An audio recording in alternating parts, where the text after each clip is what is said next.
Hey guys, welcome to a counselor's journey to private practice. I am here with Alison Pidgeon, who is the to-go-to person. She's a ninja samurai when it comes to transitioning your solo practice to a group practice while most importantly making sure not to fail. Hey Alison. Hi, Juan. How are you? I'm doing good, doing good. Good. As a side note, I like to give Alison a big thank you because a while back, her and I had a consultation when I was part of her group mastermind, and she was like, "Yes, you need to do a podcast." So thank you. Yeah, now you're doing it. I think it's awesome how you just are like so quick to take action about things. Like you're like, oh yeah, okay. And then you just do it. Like, whereas other people would like think about it for months and months, but you're very quick to implement. So I think that's good. Thank you. Yeah, one of the themes that I have in a counselor journey to private practice in this podcast is being curious and being ambitious. So hopefully, as people are listening, they're able to push away from that. I'm not sure if it's a counselor's mentality to be patient and to listen and to wait and then to take action. I'm a big believer in if you see something and you want it, you're hungry for it, then jump at it and you're going to get better over time. And even when you get really, really good at it, you're going to continue to get better. Yes, I believe that too. So, Allison, the topic that I want to do today is looking at the gold nuggets, if you will. So, if there's clinicians out there listening and they have a solo practice, a one-person shop, and they're wanting to make that leap of faith, what are the core components that's going to help them get there? Yeah, that's a great question. So I think there's a number of things that you need to do before you even get into the hiring process. And so some of the things that we typically recommend to people when they're thinking about starting a group practice is looking at what you already have existing and do you need to make changes in order to make it work for the group. So for example, you might have named your practice your name. And what we tend to recommend is that you pick a more generic name, or a name that's maybe not associated as strongly with you, because if your name is on the door, so to speak, or on the sign, people are always going to ask for you, as opposed to, uh, you know, getting clients for your clinicians, which is ultimately what you want to do as a group practice owner. So another thing is if you didn't form like a legitimate business entity, in some states you can just sort of like hang out a sign and start seeing clients. So if you never formed an LLC or a PLLC or an S corp or whatever is required in your state, definitely do that because you want to have that legal protection, Hmm. if anything were to happen. Some other things too that people don't necessarily do when they're just like a one person show is formalize the things that they're doing. So they may not have, for example, picked out an accounting software to help them sort of track all of their receipts, and they may not have, you know, opened a business specific bank account. Maybe they just opened a personal account, or maybe their personal money and their business money is just all mixed up together. This is where you need to take the time to separate all of those things out so that your business and your personal stuff is all separate. Your money, expenses, income is all being tracked in a formalized way. You could run a profit and loss report. So if you haven't set up something like QuickBooks, now is definitely the time, because it may have been manageable to do it yourself on a spreadsheet or whatever, but if you're going to have a group practice, there's going to be a lot more money coming in and money going out, and so it's going to get unwieldy pretty quickly. Yeah, absolutely. That last one, it still hits home to me where you're looking at having these systems that are organized. And I think sometimes, and I know I did this a lot as a solo practitioner where I would rely on myself to get it done because I wanted to save money. I would say, well, I'll just do all these spreadsheets. Or my wife would do all the spreadsheets because our group practice is husband and wife. But then, listening and being part of your mastermind, I started to think about the numbers. If I spend an hour on these versus with a client, I'm going to make a lot more with that client. And then I could pay someone, a strong fee, but a lower fee to be able to do that additional work. Yeah, definitely. And I think that's the hardest thing when you're first starting out is that so many people are just like, oh, well, I can do this, or I can bootstrap it, or I can just wear all the hats for a while because it's cheaper than paying somebody else to do these things. But at the end of the day, you have to evaluate your own strengths and weaknesses. And sometimes it just makes more sense to hire somebody who's an expert at that because it's going to take them way less time than it's going to take you. And or you just can't be good at absolutely everything. Like my CPA knows how to save money on taxes. I don't, Yeah. know anything about that. So I'm happy to pay her for that expertise. So I think you have to be really careful about that because it's easy to sort of rationalize to yourself, like, oh, I can just do all this myself. I can create graphics and clean the office and answer the phone and but then after a while you become like the most overpaid cleaning person slash phone answerer slash You do. Yeah. You can't put graphic that on your designer. resume. That's right. I think it's interesting that, as clinicians, many of us, we struggle with paying for those services. But then, we forget to realize, what our current rate is and how much we would save by doing that. I think it was the owner of the company. Is it Alibaba, that company?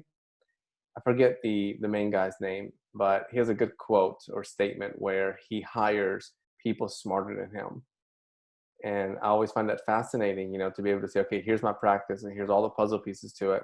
Who can I hire that's better than me in the, janitorial work or in the, calling people back or creating logos so that, you're getting high quality service to build your brand, to build your company. Yeah, I absolutely believe that because I see so many examples in my own business where I have hired somebody who's better at me at something. And it's just, I see the return on investment with it. Yeah. What do you think about the first statement you mentioned with changing your name to something a little more generic? And I'm going to kind of push a little bit here because my practice is Santos Counseling. Um, do you see that it's like a definite measure, like you need to do it, or it's just going to really hurt your practice, or does it depend on names that are maybe a little more narrow than mine? Yeah, I think it depends on what your plans are for the practice. So we often don't think about the end when we're starting our business. Like we don't think like, oh, one day I'll want to sell the practice, but one day maybe you do want to sell the practice. And so if you've built it up around your name, it might be harder to sell it because it's so attached to you. Um, and then also like, well, what happens when you do sell it? Like, do they keep your name? Well, your name has all this great marketing power versus like, do they change it to something else? You know what I mean? Like it Yeah. just creates problems with that situation. Something though, too, I don't think that's as, what's the word I'm trying to think of? Like having Santos counseling isn't as difficult as when somebody has like, First and last name. Tom Jones and Associates. Well, like if you Okay. see Yeah. Tom Jones, then you're always gonna, want to see him for therapy Okay. versus Santos counseling is a little bit more indicative, I think, of like a group. Yeah. Okay. So like if I would have went with Juan Santos, PLC, right? And I Right. see that a lot with clinicians out there. Like it'll just be first and last name for their practice. Then making that transition could be a little more difficult when you've got, oh, we got Sally here and Bob too. Right. Exactly. Okay. What about language? Should there be a shift as far as how you communicate yourself to your audience or to your community? Let's say on an online space. Yeah, I think a big shift is just changing the I on your website to we. So instead of I see women with anxiety, is we see women with anxiety. So then you're reflecting all throughout the website that you're a group and not just an individual. Um, and I think too, it's interesting when you start a group practice how it just sort of it lends more, I just feel like it lends more legitimacy to your business. So Yeah. especially when you start to use that language, like we, like there's many of us, like it It just sort of like elevates that like status or whatever you want to call it. reminds me of is it the actor Jim Carrey, Me, Myself, and I? Uh-huh. Yeah, when it's like, yeah, we will take care of your billing. And it's like me, myself, and I. Oh, I should have said that because now I'm laughing way too hard. And it's going to be so hard to kind of hone it back in. Let's see. Big there, honing it back in. What about, and this is something that, I know I've struggled with and maybe other clinicians struggle with when it's a transition from solo to group, how to advertise or market the other clinicians, because I think we know ourselves so much. Like I know me, and I know everything about me to be able to communicate that to the audience or to potential clients.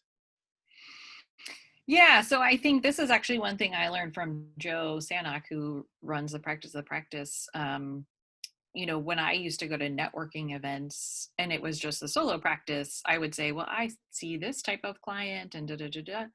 And then when I started going to networking events and I had the group practice, I spent the whole time talking about the other therapists.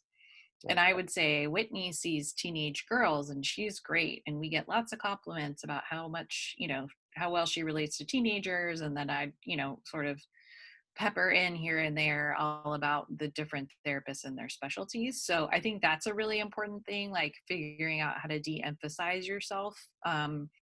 Especially, you probably have been around the longest as the owner. So you're naturally going to get referrals anyway from word of mouth and past clients and things like that. So I would definitely focus on, put yourself last on the list of clinicians and, don't have the whole website be like your picture plastered everywhere. I've seen Yeah. that before. Yeah. where the owner, it was like the picture of the owner was like on every page, but like none of the other therapists in the practice were pictured anywhere. No. They're like, you will remember my name. Yeah, right. And my face. Yeah. Okay. And how do you go about building this idea of who the clinicians are so that you can market them in the way that you used to market yourself? Because again, I think solo practitioners, they know who they are, they know their avatar. What's just a couple of steps of the process to being able to market those that you hire? Yeah, so I think that kind of a crossroads that every potential group practice owner comes to is, do I have a practice that's like a single specialty? Like we are the play therapy practice, we see children, this is what we do, versus what we call multi-specialty. So like in my practice, we have sort of an umbrella niche of women's issues, but then everybody has their own specialty underneath that. And so we have like maternal mental health and dual diagnosis and, somebody who works with teenagers and, kind of runs the gamut. So you have to, if you're not sure who your client, who your therapist's ideal client is, you have to talk with them and ask them like, hey, where do you think your referrals are coming from? They may be working with a population that I've never marketed to before.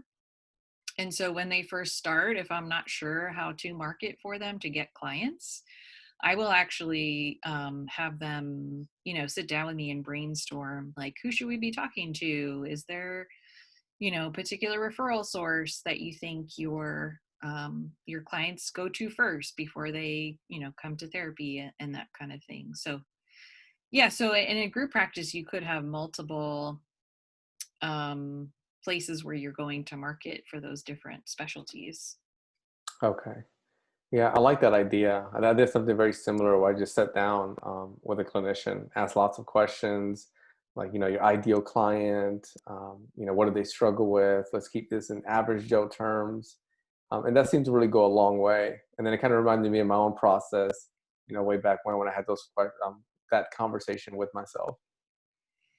With your practice, Move Forward, right? Hmm.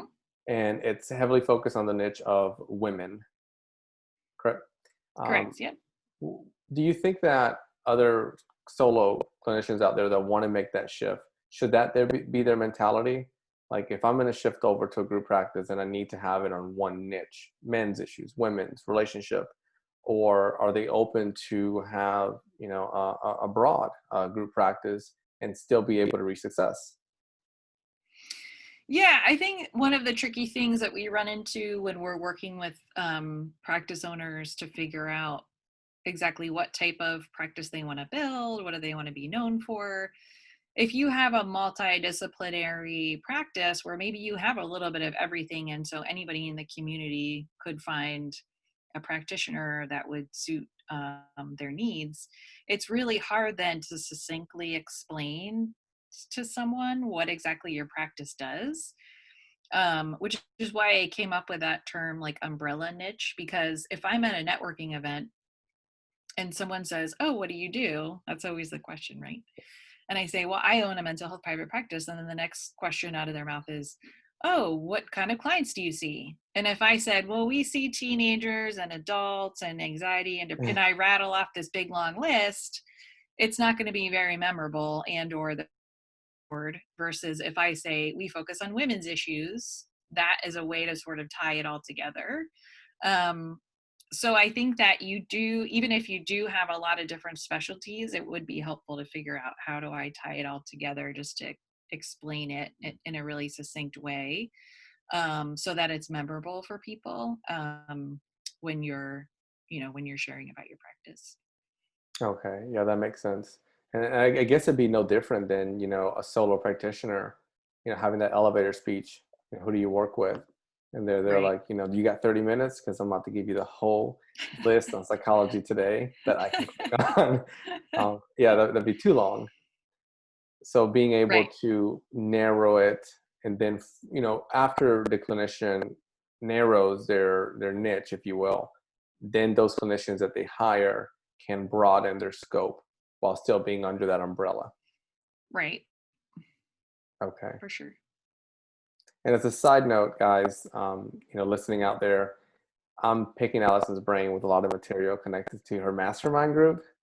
So if you're like, man, this is some good stuff, I'd really encourage you to check that out. It helped me, helped my wife and I. We own a group practice, helped us go a long way. And I really think it can help you go a long way. Thank Um, you. yeah, you're welcome. Absolutely. Allison, something else I wanted to question on when it comes to going from solo to group is there a number of clients that the person should have before they make that transition? That is actually a big myth. A lot of people think they have to be full or like turning away clients before they can start hiring other people. But what I tell practice owners is if you're at that point, you are then not going to have the time or the bandwidth to be able to build the group practice. And so, a really good time would be maybe 3/4 full. So, maybe you've put together enough of the solo practice and had enough success with understanding how to run the business and do the marketing and all of that kind of stuff, but you're not totally overwhelmed with clients and you have the time and energy to actually build up the practice. So yeah, don't wait till you're like drowning in clients. Okay. Yeah, and I think that's even listening to it, I think there's variables that make shed light on why it makes sense, because there's that mentality, and I had it too, where I was like, well, I don't have enough clients to pay a clinician to come on staff. But then my mentality was going the wrong direction. I don't need a W-2 employee where I'm saying, here's, 50,000 a year that you're going to be paid to see X amount of clients. We could hire a contract and then get someone that's an eager beaver, willing to come in, hustle, and do the work, and then give some sort of split where they're able to, pull in patients, get patients from the practice, and then build their caseload. Yeah, I was surprised too going through the process, especially because I started out with contractors, like how low cost it was to bring somebody on because I didn't pay them until they actually, had the money come into the practice. So it was very low risk for me in terms of like an upfront financial investment. Let's break that. So far you broke one myth. Big round of applause. Good job. I like that. Okay. Okay. Thank you. And the next one is the statement that you just said, and I lost it. Oh, how much money? And I guess it could range, but what does that investment look like for a clinician coming in, not W-2, right? Their contract. as far as what you'll need to pay for them? Yeah, so really you're not paying for any expenses outside of, you already are paying rent probably for yourself, your own Hmm. office. As long as you're not going out and renting another office, you're not adding an expense there. If you're adding any kind of administrative support, somebody, a VA or something to answer your phone and schedule clients for you, obviously, then that is an added expense. But really, outside of the marketing, and that is highly variable depending on what you want to do, there's not a whole lot of expense involved. If you have all the pieces, like I was talking about in the beginning, you sort of have all the foundational stuff in place. Like I already had an EHR and all of that when I hired somebody. So I didn't, I wasn't like adding that expense on. I already had that as an expense. Yeah. It's just a heads up, not if you're not familiar with the term EHR, it's like simple practice, system that manages your practice for you. But I think that reduces a lot of anxiety for clinicians out there because being able to hire someone, at least my brain goes to, well, that's going to cost money to hire them, going through a whole hiring process, HR, blah blah blah. But overall, with a contract employee or subcontractor, you're not shelling out a lot of money in the beginning, and they're coming in, to earn money. Right. Because they're paying for their malpractice insurance, they're paying Hmm. their taxes, they're paying all the expenses, associated with actually doing their job. So if they need like a workbook or something, they have to buy all of that as a contractor. Yeah, I think for me, the only expense that I know my group practice added on is an extra fee with simple practice, which I use, and then I use for my phone system All Calls Technology, which is really awesome. I'll put an affiliate link at the bottom for you guys to check out. I mean, that's only Yeah, like a I couple of use it dollars. too. Yeah, yeah, I got the Yeah. referral from you, so thank you. Yeah. Yeah. And I mean, they're awesome. They give you a whole script as far as how um, somebody calling in can be provided a service, if you will. Yeah. So I mean, yeah, like a typical monthly expense would be like a phone extension and a, HIPAA compliant email. Yeah. And then if you look at it like as numbers, if that's all, then you may have, I don't know, we'll say at most $100 that you're paying out. But if they're already, having a fee of $100 for the rate seeing a patient, then you just need one patient for them to see for you to break even. And then after that, both sides are making a profit. And you've got what's called the best scenario, a win-win. Right. Alison, thank you so much for sharing some of your time. I know that you are a busy parent, a busy practice owner, and you've got a beautiful red wall behind you. If you guys can see it, really, really thank you, for taking time to be on this podcast. And guys, if you're listening, again, I did run through her mastermind group, going from solo to group practice, and there's no affiliation here or sponsorship, nothing like that. I just had a really beautiful experience. My wife and I, as group practice owners, we're able to go in there and then come out with a really amazing transformation. And I think you can too if that's the avenue you want to go in. Yeah, thank you so much, Juan. It was a pleasure having you in the group and seeing all the things that you're doing now. It's really exciting. Well, thank you. Take care. Yeah, bye.